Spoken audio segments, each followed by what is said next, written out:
Apabila kita bercakap tentang image, warna, gaya, aksesori, semua sama penting. Satu benda yang saya selalu tegur dalam tempoh yang singkat ni, tolong jaga benda yang orang lain tak tegur, iaitu bulu hidung. Especially kalau berniaga dengan manusia. Bila senyum depan cermin, nampak tak bulu hidung? The moment anda nampak, you are in trouble. Kalau anda nampak, orang lain lagi 10 orang akan nampak. Saya pernah satu ketika bertemu dengan seorang menteri, bercakap dengan dia ada misai janggut tebal. Saya tak tengok misai janggut sebab saya tengok dia punya bulu hidung masuk dalam janggut. Dalam misai, sorry. Jadi benda tu, saya yang distracted. Panjang benar tu. Takkan isteri tak tegur. You know, little things can be the biggest distraction for your business talk. Sebab tu kalau boleh, antara selebriti yang saya suka penampilan, kewangian, bau mulut, cara bercakap adalah saudara Anwar Asyari. Saya selalu dengan beliau. Kadang-kadang bercakap, bukan saya pergi dekat cium mulut dia, tidak. Tapi bau mulut tu kita tahu. Dia antara selebriti yang tak ada bau mulut. Sebab benda tu penting. Kita tengah bercakap dengan orang, tiba-tiba orang bau tahi gigi. Kita tak boleh fokus. Kita berniaga, Leo. Tolonglah jaga. Kalau dah tahu makan petai, makanlah chewing gum.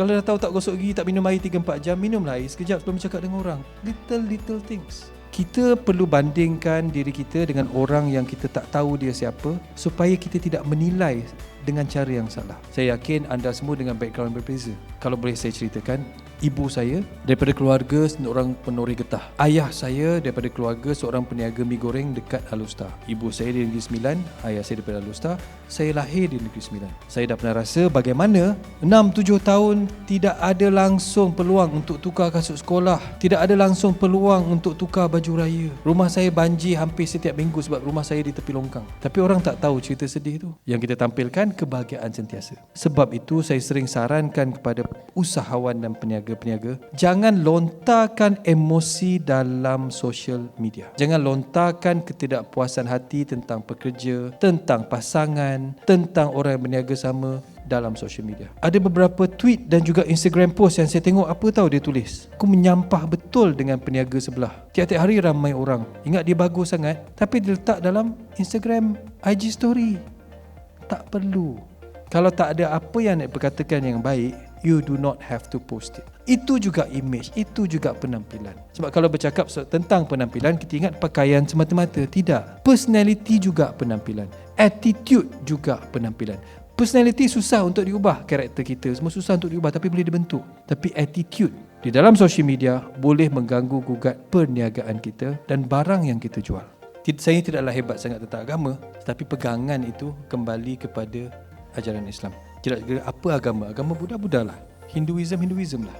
Tapi agama kena ada dalam perniagaan supaya kita tidak busuk hati, kita tidak salah sangka, kita tidak iri hati, kita berniaga dengan ikhlas. Kadang-kadang kita tanya, kenapa aku dah labur 10,000, 20,000, 100,000 tapi modal masih tak balik semula? Dugaan betul. Tapi kita tengok berapa orang yang kita pijak kaki mereka dalam proses kita nak berjaya. Berapa ramai orang yang kita lukakan hati mereka dalam proses kita nak berjaya. Berapa ramai orang yang kita lupa call WhatsApp cakap I miss you dan thank you dalam proses kita berniaga. Itu semua image dan personality. Berapa ramai ahli keluarga yang kita lupa peluk cium dalam proses kita nak berniaga. Berapa lama kita tinggalkan anak-anak kita di rumah tanpa kasih sayang sebab kita sibuk berniaga. Berapa kali kita lukakan hati pasangan, suami, isteri, tunang, bekas tunang kita kerana kita sibuk berniaga. Keluarga dan agama adalah personality mapping yang paling penting. Kita jaga ibu bapa, jaga isteri, jaga suami, jaga anak. InsyaAllah karakter kita, attitude kita, semua menjadi cerminan. Saya tak ada masalah kalau saya ada Zoom dengan saya punya pengikut saya, follower saya. Saya tidak ada masalah kalau saya ada Zoom dengan saya punya distributor saya sebab saya ada another product. Apabila anak saya datang dalam Zoom live saya, anak saya 6 orang, yang kecil datang, yang besar datang, tidak, tengah live ni, saya tak kisah. Saya tak macam, duduk tepi boleh tak? Berapa kali saya tengok founder dalam live Zoom, dalam live Instagram, ya korang, saya ada produk baru, siapa nak beli kerepek saya ada warna rainbow dan ada perisa jagung. Anak datang, jangan ganggu mak boleh tak? Mak tengah live ni. Apa gunanya melukakan hati insan yang kita sayang untuk 3 saat sedangkan kita ada siaran untuk 1 jam. 3 saat kita lukakan hati orang kita sayang tu, keberkatan tu hilang. Anak, suami, emak, pembantu rumah sekalipun, kucing sekalipun kita dengking tengah live. Buat apa? Apa yang kita tampilkan dalam live video, dalam live social media, itu juga personality. orang yang menyebabkan kita berjaya. Bila saya bercakap tentang penampilan, it's not just about image pakaian, it's about karakter kita online. It's about how we want people to think of us, how people talk about us when we are not in the room. Apa yang orang perkatakan tentang produk kita bila kita tak ada kat situ. Now that's the biggest challenge. Orang kutuk kita tu biasa. You cannot please anybody. You can please a lot of people, but cannot please everybody. You can please somebody, but not everybody. Kalau anda aim untuk berhadapan dengan netizen, untuk puaskan hati orang yang mengutuk, untuk puaskan hati jiran, pak angah, mak teh yang mengutuk kita, you cannot go anywhere. I've been in my industry as a singer, as a chef, as a celebrity. Dah masuk 24 tahun. I'm not young. I bet I'm older than many of you. Saya 45 tahun. I am 45 years old. Tapi saya pastikan ketika isteri saya mengandung, dia mengandung 13 kali, gugur banyak kali kan. Ketika isteri saya mengandung, saya pun mengandung. Setiap kali dia mengandung, saya mengandung. Tapi it's unfair, setiap kali isteri saya bersalin, kenapa saya seorang masih mengandung? So I told myself, I have to change. Ketika saya dapat anak kedua tu, I told myself, yes, saya tak nak tua macam orang lain, saya tak nak berisi macam orang lain. So rutin saya sampai sekarang, ini image dan penampilan. I go to badminton 3 times a week. Gym almost 5 to 6 times a week. Saya tak ada perut, tapi saya tak ada six pack. Tapi penampilan adalah punca kejayaan. You can be as chubby as you want, or you can be as thin as you want. Tapi kalau anda tak sihat, that's everything. Buat apa nak bercakap tentang produk? Selamat datang ke live saya. Mengalah naik tangga tadi. Buat apa? Kesihatan pun penampilan. Penjagaan makanan pun penampilan. Cara kita pegang pen pun penampilan. Cara kita menguap pun penampilan. Tapi setengah orang menggunakan penampilan untuk marketing.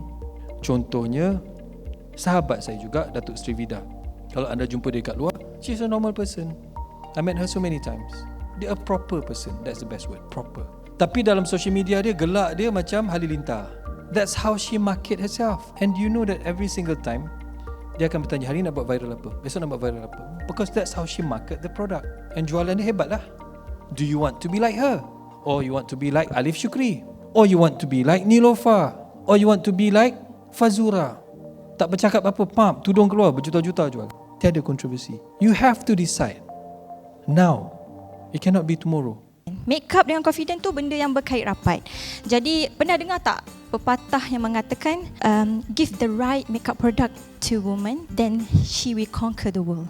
Lah gitu. Saya nak buktikan ke anda semua, personal branding sangat powerful kalau you tahu guna image you dengan betul. Saya menjadi seorang makeup artist waktu tu dah 5 tahun. So saya baru keluarkan produk saya yang pertama, iaitu produk kami adalah Vitamin C Gel Moisturizer. Dia punya point kenapa saya keluarkan produk tu waktu tu, saya bila kita jadi makeup artist kan, follow pun ada follower lah waktu tu. And then saya ni suka sangat sharing. Macam hari ni, awak jangan anda jangan ingat saya nak ajar tau. Kita lebih nak pada sharing. Saya nak sharing apa yang saya tahu. Bila saya banyak sharing dekat social media, kakak rajin buat live adik-adik. Macam tu, suka buat live. Kita suka macam makeup, tunjuk orang, sebab saya rasa bila kita share ilmu dengan orang akan sayang kat kita. And waktu tu ramai tak tahu makeup. 5 tahun lepas, siapa yang tahu makeup? Tak terdedah banyak sangat dengan makeup.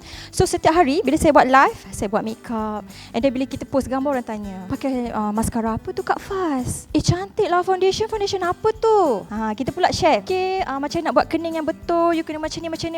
Dari situ orang dah start trust dengan saya. Okay, orang dah start. Kita dah, you tahu kan business? Yes, build trust. Dia akan start dengan orang akan looking around. Siapa dia ni? Hebat ke dia? So, orang akan start follow. Bila orang follow kita, orang tak nak beli barang kita lagi tahu. You kena tahu benda tu. Orang tak akan beli. Contoh, you dapat follower hari ni 10 orang, belum tentu 10 orang tu akan beli barang dekat you. You kena faham benda tu. Jangan nanti bila you jual, sedihnya follower naik tapi tak ada orang beli. Tu orang tak start trust you lagi. Okay, trust akan datang bila you start sharing knowledge. Bila orang kenal siapa you. Macam mana kita nak buat orang kenal dengan kita? Kita kena expose diri kita. Expose dengan cara apa? I tak semestinya anda kena buat live makeup macam saya kan. Mungkin boleh buat sharing. Kakak jual sambal. Okay, I nak share hari ni macam mana you nak dapatkan sambal yang berkualiti. Okay, you kena pilih cili yang macam ni. Keep sharing knowledge, orang akan start trust you. Bila orang dah start trust kita, orang akan bagi duit dekat kita. Itu adalah basic jual beli antara kita dengan pelanggan di social media. 3 perkara tu je. Looking around, trust, and orang akan start membeli. Okay?